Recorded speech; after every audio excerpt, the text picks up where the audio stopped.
Bonjour mes amis, il y a beaucoup de gens qui m'ont écrit pour poser plein de questions. Comme je suis un peu fatigué, je vais choisir la plus facile pour y répondre aujourd'hui. Alors la question c'était pourquoi il y a autant de faits divers impliquant des Maghrébins qui agressent des gens pour des cigarettes. Aujourd'hui je vais peut-être être plus pointu sur la cigarette, mais parfois pour un regard, pour un hochement de tête et tout ça, mais il y a une relation que je vais vous montrer. Et puis la question était, est-ce que la religion joue un rôle là-dedans? Alors bon, on y va, on attaque donc. Voici la réponse. Alors, ce qui se passe, c'est que il faut savoir qu'au Maghreb, la cigarette a un statut très particulier. C'est-à-dire que religion parlant, elle est, on va dire, interdite. D'accord, elle a été interdite par énormément d'imams, donc considérée pratiquement du même niveau que l'alcool. Mais elle reste, on va dire, tolérée. Elle reste tolérée. Alors, si vous voulez la liste des interdits, vous avez la cigarette qui est tout en bas, vous avez l'alcool qui est au milieu, et vous avez le roi des interdits qui est le porc. Donc, c'est pour ça que vous allez trouver plus facilement des Maghrébins qui vont consommer des cigarettes ou de l'alcool, mais vous n'allez jamais peut-être en trouver qui consommeraient du porc. Alors, dans la société du Maghreb, par exemple, vous allez en Algérie, l'homme fume, la femme ne fume pas. La femme, c'est strictement impossible que la femme fume en société. Vous n'allez jamais voir ça, pour ainsi dire. En moins que vous alliez, je ne sais pas, à Alger, dans un hôtel 5 étoiles, dans le resto et tout, vous allez peut-être croiser des femmes qui fument. Mais en général, en société, c'est dans un environnement, on va dire, familial ou populaire ou dans la rue, c'est absolument impossible.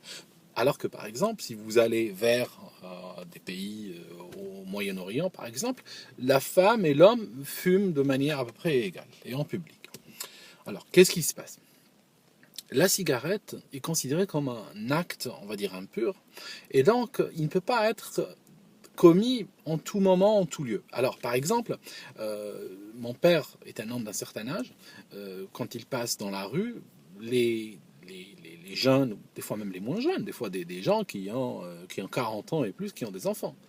Qu'est-ce qu'ils font? S'ils ont une clope à la main, ils vont l'empalmer. Hein. Il y a un geste très caractéristique où ils vont empalmer leur clope, ils vont la cacher. D'accord? Et on ne fume pas devant une personne plus âgée.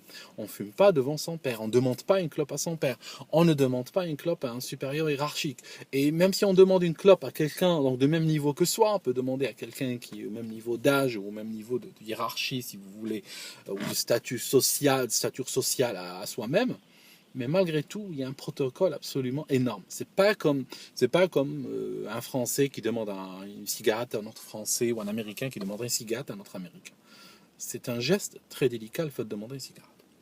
Pourquoi délicat? Parce que si tu t'y prends mal, ça peut être perçu comme une insulte. Voilà. Il y a des vies qui ont été perdues à cause de ça. Donc, ce qui se passe, quand votre petite frappe maghrébine demande une cigarette en interpellant un passant dans la rue, la demande de cigarette elle-même, avant d'aller plus loin, est déjà une insulte. Dans le code de la personne qui demande la cigarette, c'est déjà une insulte. Même si la personne en face, des fois par naïveté ou autre, ou par méconnaissance des codes sociaux de cette personne, ne va pas, ne va pas reconnaître qu'elle est déjà insultée. Voilà. Donc ça, c'est le premier point.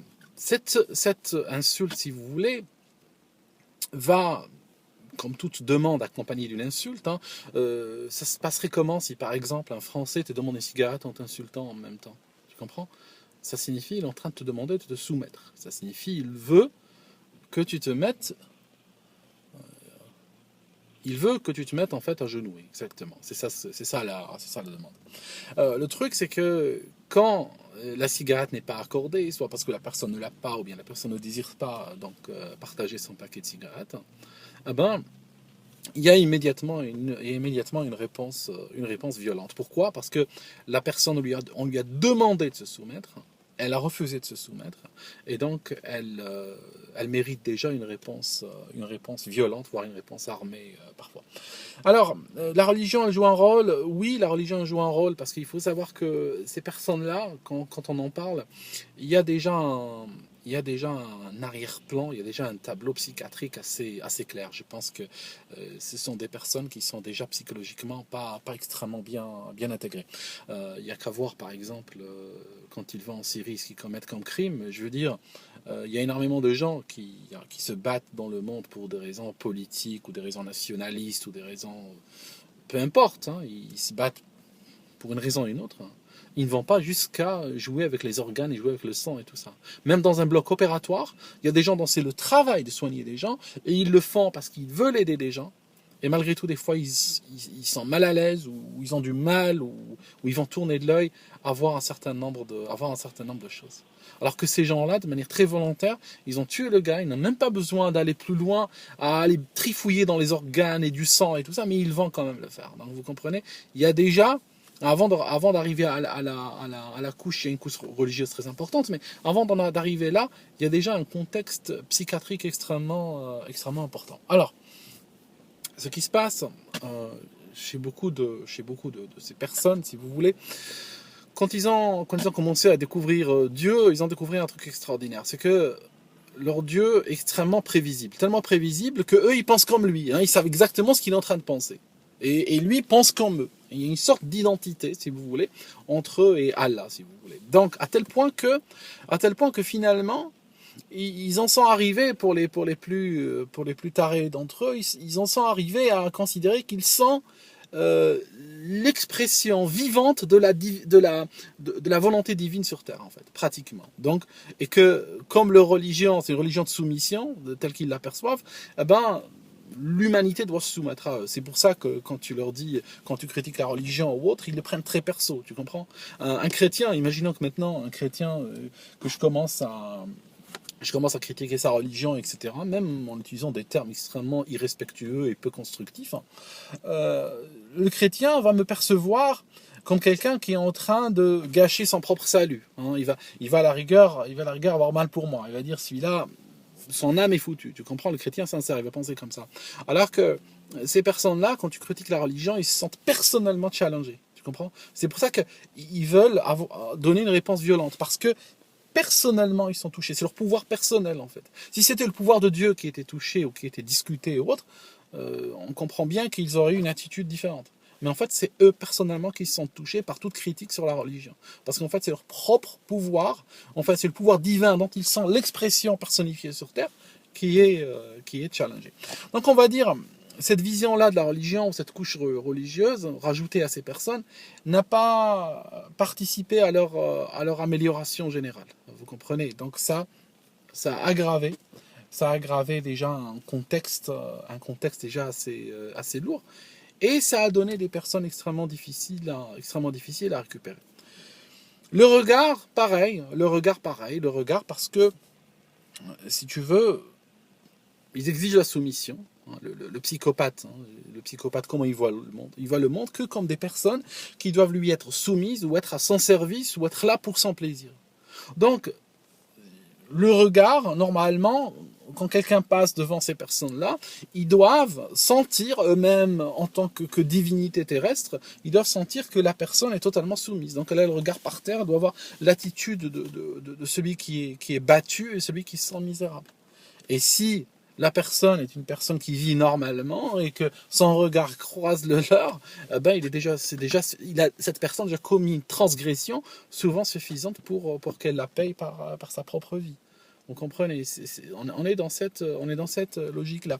C'est, par exemple, ils sanctionnent très fort aussi tout acte de rébellion. Hein. Par exemple, on a vu récemment, il y a un type, il passe très proche de piétons qui traversaient sur un passage clouté. Donc les gens se sentent en insécurité. Ils vont probablement faire un geste ou probablement dire des choses. Le véhicule allait très vite, donc normalement au moment où le piéton commence à réagir, le véhicule est déjà à 50 mètres, tu comprends? Et lui, il le voit dans le rétroviseur. Il voit quoi dans le rétroviseur?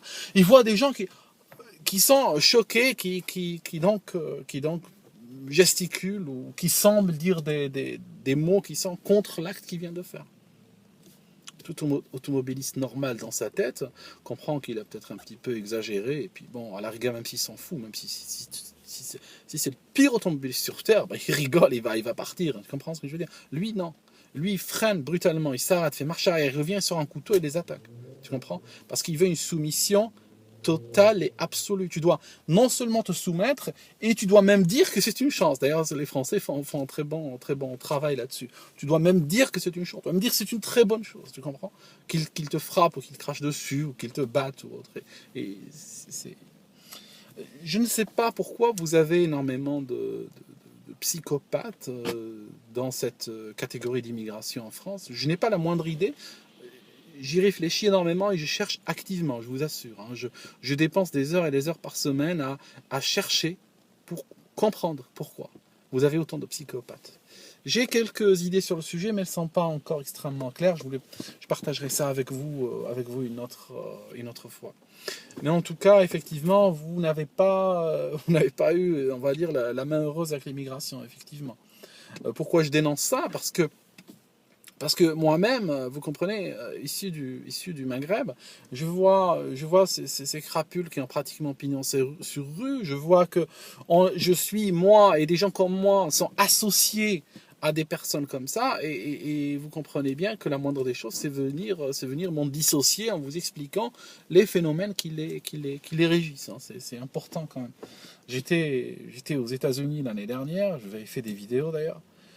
Je me retrouve dans la montagne de l'Utah en altitude avec un Français avec lequel j'ai fait des 400 coups là-bas, et un Américain, un ancien militaire, un ex-militaire qui nous racontait ses souvenirs d'Afghanistan, comment il allait rapporter la démocratie là-bas.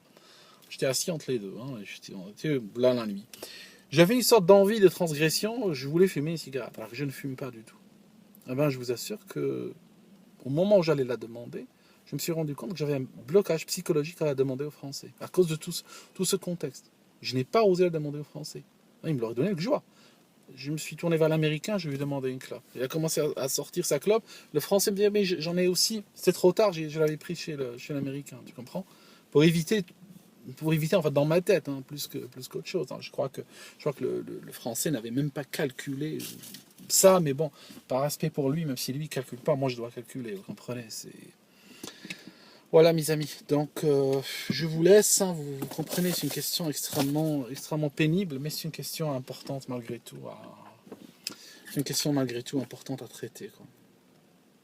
Voilà, je vous laisse. Je vais partir. Je ne sais pas où sont les clés du véhicule. Je ne sais pas à m'en driver. Enfin, je le trouverai. À bientôt.